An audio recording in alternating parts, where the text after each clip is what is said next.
Uma breve história da física. Diferentes regras para diferentes mundos. A ciência nada mais é do que uma linguagem para descrevermos o mundo e o nosso relacionamento com ele e com o universo além dele. Trata-se apenas de mais uma linguagem, pois não podemos esquecer que houve outras, como por exemplo a alquimia e a espiritualidade, que foram usadas muito antes do alvorecer da ciência moderna. Ainda que não muito sofisticadas, sem dúvida alguma elas funcionaram. Sempre me surpreendo quando ouço as pessoas perguntarem: como fazíamos antes de conhecer a ciência? Será que sabíamos alguma coisa a respeito do nosso mundo? A resposta é um sonoro sim. Sabíamos e muito a respeito do universo. O que sabíamos funcionou tão bem que nos forneceu a estrutura para compreendermos todas as coisas, da origem da vida ao porque ficamos doentes, como devemos nos tratar quando caímos de cama e até mesmo como devemos fazer para calcular os ciclos do Sol, da Lua e das estrelas. Ainda que essa espécie de saber, obviamente, não esteja descrita na linguagem técnica a que estamos acostumados, ela foi capaz de produzir uma história bastante eficiente sobre o funcionamento de tudo e explicar a razão das coisas serem como são. Uma explicação tão boa que tornou possível a existência da nossa civilização durante mais de 5.000 anos, independentemente da ciência hoje conhecida. De modo geral, considera-se que o reconhecimento da ciência e da era científica se deu no início dos anos de 1600. Ocorreu em julho de 1687, quando Isaac Newton formalizou os princípios matemáticos que aparentemente descrevem o nosso mundo cotidiano, publicando então o Philosophiae Naturalis Principia Mathematica. Durante mais de 200 anos, as observações de Newton sobre a natureza alicerçaram o campo científico hoje conhecido como o da física clássica. Juntamente com as teorias de Maxwell sobre a eletricidade e o magnetismo, do final dos anos de 1800, e com as teorias da relatividade de Einstein, nos primeiros anos da década de 1900, a física clássica se saiu muitíssimo bem explicando coisas em grande escala, coisas que vemos todos os dias, como por exemplo o movimento dos planetas e as maçãs que caem das árvores. Serviu-nos tão bem que fomos capazes de calcular as órbitas dos satélites e até mesmo de levar o homem até à Lua. Entretanto, durante os primeiros anos do século XX, os avanços da ciência mostraram-nos a existência de um lugar na natureza onde a lei de Newton simplesmente não parece ser aplicável. O mundo pequeno do átomo. Realmente não tínhamos tecnologia para pesquisar o mundo subatômico antes disso, ou para observar o comportamento das partículas durante o nascimento de estrelas em galáxias distantes. Em ambos os reinos, o maior de todos e o menor de todos, os cientistas começaram a ver coisas que não podiam ser explicadas pela física tradicional. Um novo tipo de física deveria ser desenvolvido, com regras que explicassem as exceções do nosso mundo do dia a dia, as coisas que aconteciam no mundo da física quântica. A definição de física quântica está no seu próprio nome. Quantum significa uma quantidade discreta de energia eletromagnética.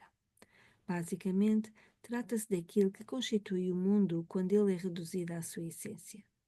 Os físicos quânticos logo descobriram que o mundo era sólido apenas na aparência. Na realidade, não era sólido coisa nenhuma. A analogia explicada a seguir pode nos esclarecer melhor o porquê disso. Quando estamos no cinema assistindo a um filme, sabemos que as imagens que se movem na tela estão nos transmitindo uma ilusão. O romance e a tragédia que tangem as nossas emoções não passam de fotogramas estáticos sendo disparados muito rapidamente um em seguida ao outro, criando dessa maneira a sensação de uma história contínua. Conquanto os nossos olhos estejam vendo as imagens quadro a quadro, o nosso cérebro consegue fundi-las de modo a percebermos o movimento como ininterrupto. Os físicos quânticos acreditam que o nosso mundo funciona de uma maneira bastante semelhante.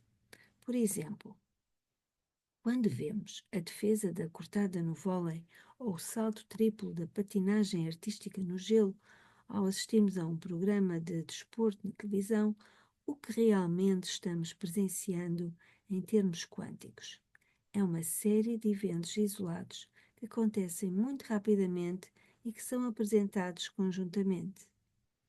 Semelhantemente ao modo como muitas imagens juntas fazem o movimento parecer tão real, a vida, na realidade, ocorre como breves e minúsculas erupções de luz que chamamos de quanta. O quanta da vida acontece de maneira tão rápida que, salvo se formos donos de um cérebro treinado para operar de modo diferente, como em alguns casos da prática da meditação, o que ele faz é simplesmente tirar uma média dos pulsos para criar uma ação ininterrupta, semelhante àquela que nos prende quando assistimos à televisão. A física quântica estuda, portanto, tudo o que acontece numa escala muito pequena de forças subjacentes ao nosso mundo físico.